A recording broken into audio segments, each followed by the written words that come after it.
अब निवेदन करता हूं हमारे बीच में उपस्थित स्वामी चक्रपाणी जी को कि वे आएं और हमारा मार्गदर्शन करें।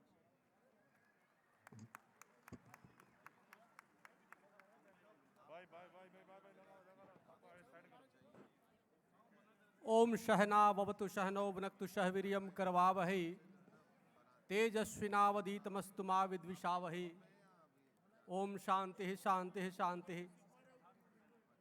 आज ये बड़ा ही ऐतिहासिक और गौरव का पल है कि यहाँ पर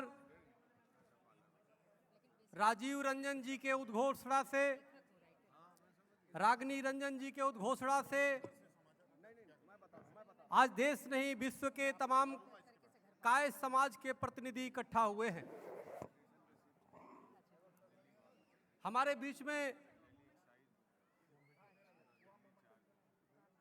प्रखर वक्ता, राजनीति के शिखर पे और राजनीति को गहराई से समझने वाले, बॉलीवुड को गहराई से समझने वाले, हम सबके संरक्षक माननीय श्री शत्रुघ्न सिन्हा जी ने अपनी भाषण में बोला कि समाज को एकजुट होना चाहिए। शेखर सुमन जी ने किस प्रकार से आपको बताया कि उनको गर्व है कायस्थ होने में। ये बहुत ही प्रेरणादायी चीजें हैं, प्रेरणादायी शब्द है।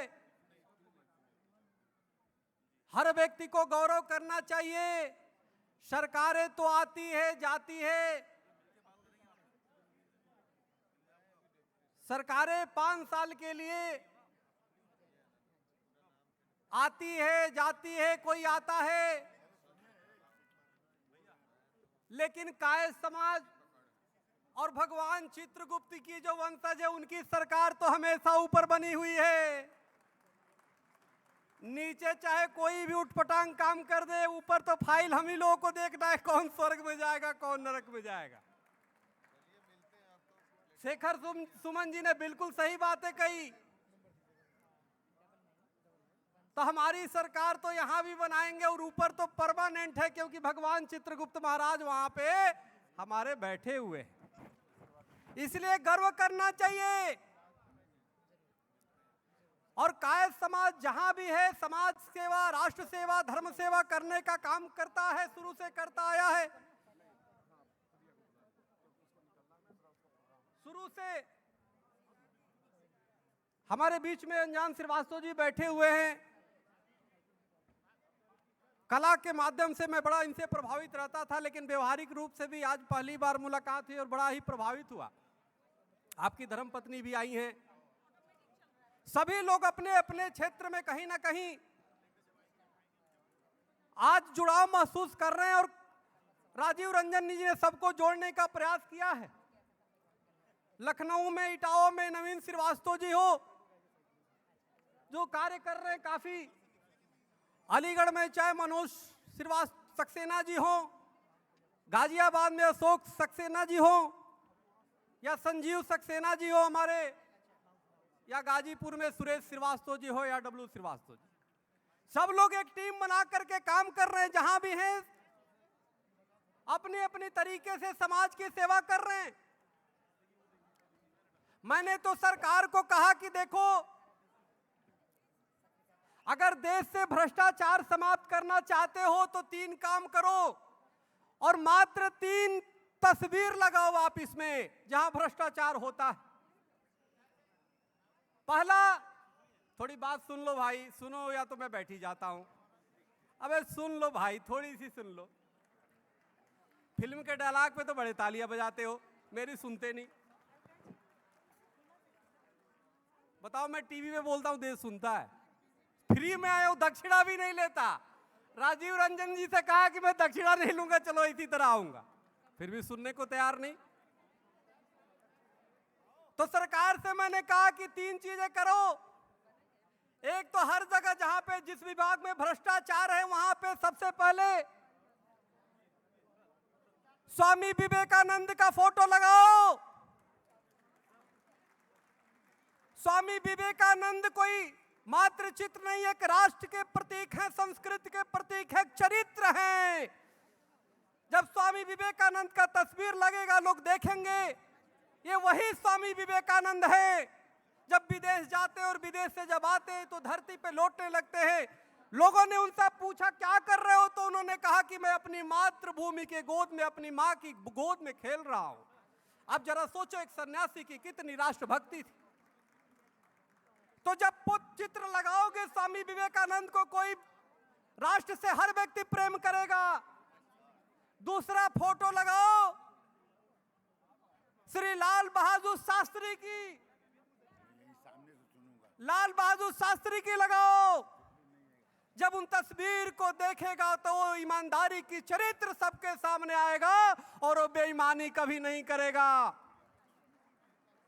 और इसके बाद भी अगर कोई बेईमानी करता है तो एक और फोटो लगाओ, और वो फोटो लगाओ भगवान चित्रगुप्त का, कि देखो तुम्हारे कर्मों का लेखा जोखा बेटा यहां हो रहा है। तुमने 50 रुपए से लेके 5 लाख जितने भी घूस ले रहे हो, भ्रष्टाचार कर रहे हो, कोई तुम्हारा अधिकारी नहीं पकड़ पाए, सरकार नहीं पकड़ पाए, या सरकार के भी मिली भगत हो, तो भगवान चित्रगुप्त जी लिख रहे हैं। और जब ऊपर जाओगे तो तुम्हें रौ रौ नामक नरक मिलेगा, कड़ाहे में तुम्हें भुनवाया जाएगा। ये 3 तस्वीर जब लगेगा, तीनों कौन है? जय कायस्थ। कायस्थ मात्र चित्र नहीं, एक चरित्र होता है। जहां भी कायस्थ समाज, और कायस्थ समाज ने सबको जोड़ने का काम किया, शुरू से सबको जोड़ने का काम किया। और कायस्थों ने हमेशा निष्पक्ष होकर के सबको नेता बनाया। कायस्थ सबसे ज्यादा कोई नेता किसी को नहीं बनाता तो अपने समाज का नहीं बनाता, उसका तो पैर इतना खींच देता है कि बस वो सोचता है मैं कहां से आ गया, पैदा हो गया। एक तो संख्या कम, दूसरे उसकी पैर पकड़ के खींच देता है। तो भाई अब खींचो मत, जो काम कर रहा उसको सहयोग करो। क्योंकि कायस्थ जब वो आगे बढ़ता है, जब जितना ही आगे बढ़ेगा, जैसे वृक्ष कबहु न फल बचे, नदी न संचय नीर, परमारथ के कारण साधु भया शरीर, उसी प्रकार से हर एक कायस्थ पूरी तरह निष्पक्ष होकर समाज की सेवा करता है, पूरी तरह निर्लिप्त होकर के समाज की सेवा करता है। निश्चित रूप से हम सबको गर्व करना चाहिए कि हम सब कायस्थ हैं, क्योंकि कायस्थ समाज ने शुरू से आजाद देश को सींचने का काम किया, पूरी तरह देश को सींचने का काम किया है। महाराजा जब विदुर जी महाराज से जब एक जिज्ञासु प्रश्न करता है कि महाराज जीवन का उद्देश्य क्या है, विदुर जी महाराज उत्तर देते हैं जीवन का उद्देश्य स्वर्ग और मोक्ष की प्राप्ति है। जिज्ञासु कहता है कि स्वर्ग मोक्ष कैसे मिलेगी? विदुर जी महाराज कहते हैं जो व्यक्ति जीवन भर भगवान का नाम लेता है, परमात्मा का नाम लेता है, मरने के बाद उसे स्वर्ग मिलता है, मोक्ष मिलता है। विदुर जी महाराज से जिज्ञासु कहता है मान लो कोई जीवन भर परमात्मा का नाम लेना न ले पाए किसी कारण से, फिर वो स्वर्ग में कैसे जाए, मोक्ष कैसे मिले? तो जिज्ञासु कहता है, तो विदुर जी महाराज बोलते हैं कि जो व्यक्ति जीवन भर परमात्मा का नाम किसी कारण से न ले पाए, तो जीवन भर जो समाज की सेवा करे, समाज की सेवा करते करते जब मर जाता है तो उसे भी स्वर्ग और मोक्ष की प्राप्ति होती है। जिज्ञासु प्रश्न करता है कि जो व्यक्ति किसी कारण से समाज की भी सेवा न कर पाए, भगवान का भी न नाम ले, उसे स्वर्ग और मोक्ष कैसे मिलेगी? विदुर जी महाराज उत्तर देते एक है तरीका और, जहां पे जन्म हुआ है जिस व्यक्ति का, कभी संकट आ जाए उस मातृभूमि पे, उस मातृभूमि के लिए लड़ते लड़ते अपनी प्राणों की जो आहुति दे देता है, वो मरने के बाद उसे स्वर्ग और मोक्ष की प्राप्ति होती है। कायस्थ समाज ने शुरू से देश आजादी से लेकर के समाज को सींचने का काम किया। जब चमन को सींचना था खूनों से, जब चमन को सींचना था खूनों से, तो सींचा चित्रांशों ने। जब चमन को सींचना था खूनों से, तो सींचा कायस्थ समाज के लोगों ने। और जब चमन में बहार आई तो कहते हो अब तेरा कोई काम नहीं। आजादी के बाद सबसे ज्यादा किसी का शोषण हुआ, आजादी के बाद सबसे ज्यादा किसी का उपेक्षा हुआ तो कायस्थ समाज है। चाहे शेखर सुमन जी हो, चाहे शत्रुघ्न सिन्हा जी हो, इन लोगों ने अपने संघर्ष करके कितना सफर किया होगा आप समझ सकते हो। उनके चेहरे की लालिमा देख करके मत समझो कि बड़े फूल में बैठ करके चले गए और आज सफल हो गए। बहुत ही कांटों पे चल करके और उन्होंने सफलता और नाम पाई होगी। तो कायस्थ स्वयं सफर करता है, उसको कोई साथ नहीं देता। लेकिन आज संकल्प करो कि कोई आगे बढ़ता है तो उसे हम साथ देंगे, क्योंकि संकल्प न हो यदि जीवन में, संकल्प न हो यदि जीवन में गंतव्य कहां से मिलता है, संघर्ष न हो यदि जीवन में इतिहास कहां बदलता है। अब आवश्यकता यह आ गई कि राजनीतिक रूप से, सामाजिक रूप से, धार्मिक रूप से हर क्षेत्रों में जो आगे बढ़ रहा है उसको बढ़ाने का प्रयास किया जाए। क्योंकि अगर वो आगे बढ़ेगा तो निष्पक्ष रूप से हर समाज की सेवा करेगा। किसी ने हमसे पूछा, एक बार शंकराचार्य से बात हुई, हमसे बोला गया शेखर जी मेरा भी बचपन का नाम राजेश श्रीवास्तव है। तब बोले कि स्वामी जी आप तो बड़े अच्छे हैं, लेकिन आप ब्राह्मण नहीं तो आप शंकराचार्य बनते। मैंने कहा क्या बात करते हैं स्वामी जी, यहां बने रहो, ऊपर का मैं शंकराचार्य हूं, वहां तो मैं ही तय करूंगा कि कौन स्वर्ग में जाएगा कौन नरक में जाएगा। सबकी लेखा जोखा हो रही है। स्वामी विवेकानंद से कोई बड़ा महात्मा होगा, महर्षि महेश योगी से कोई बड़ा महात्मा होगा। इन लोगों ने समाज के लिए कार्य किया और वो भी बिना भेद किए। ब्राह्मण का जो पुराणिक को अनुसार ब्राह्मण का मुख से होता है, बाजुओं से क्षत्रिय का होता है, उधर से वैश्य का होता है और पैर से शूद्र का ऐसे कहा जाता है। लेकिन कायस्थ एक ऐसी जाति है जो किसी अंग से नहीं बल्कि संपूर्ण ब्रह्मा के अंग से पैदा हुई, जिसका नाम कायस्थ है। यानी वो कट पीस नहीं है, वो मुख और हाथ और पैर नहीं है, वो संपूर्ण है, ब्रह्मा का पुत्र है।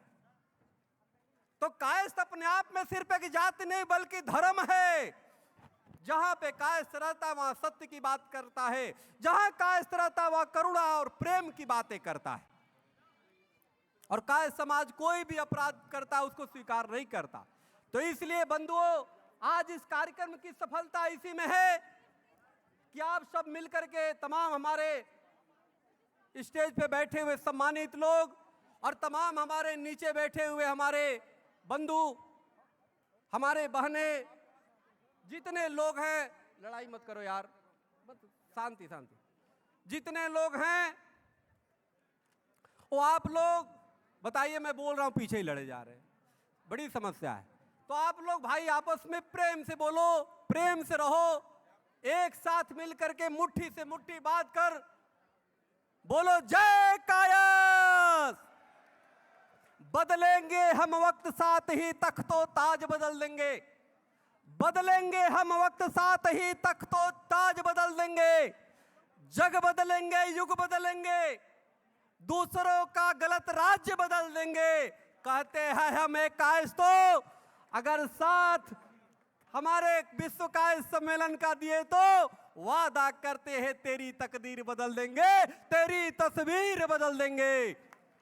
आजादी के जिन हमारे महापुरुषों ने त्याग किया, अपने को बलिदान किया, जो हमारे महापुरुषों ने एक अपनी एक सम्मान से इस हमारी गरिमा को बढ़ाने का काम किया, उसको ले चलने का, उस मिसाल को ले चलने का कर्तव्य हम सबका है। हम सब एक साथ मिल करके और निश्चित रूप से एक दूसरे का सहयोग करें और आने वाले कल में हम संकल्प लें कि सब एक दूसरे को किसी प्रकार की आलोचना से बचते हुए साथ देंगे। जय चित्रांश, जय कायस्थ, जय कायस, जय जीकेसी, जीकेसी।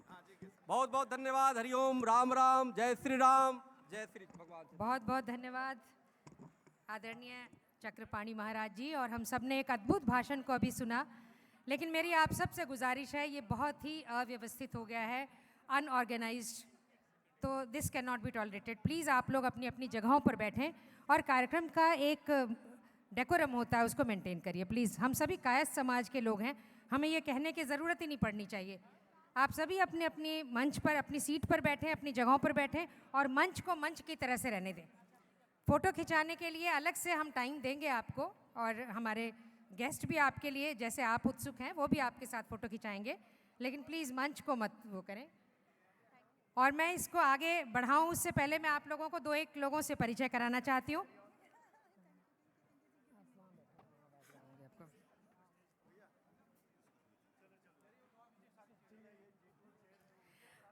और इस कार्यक्रम को अब आगे बढ़ाते हैं।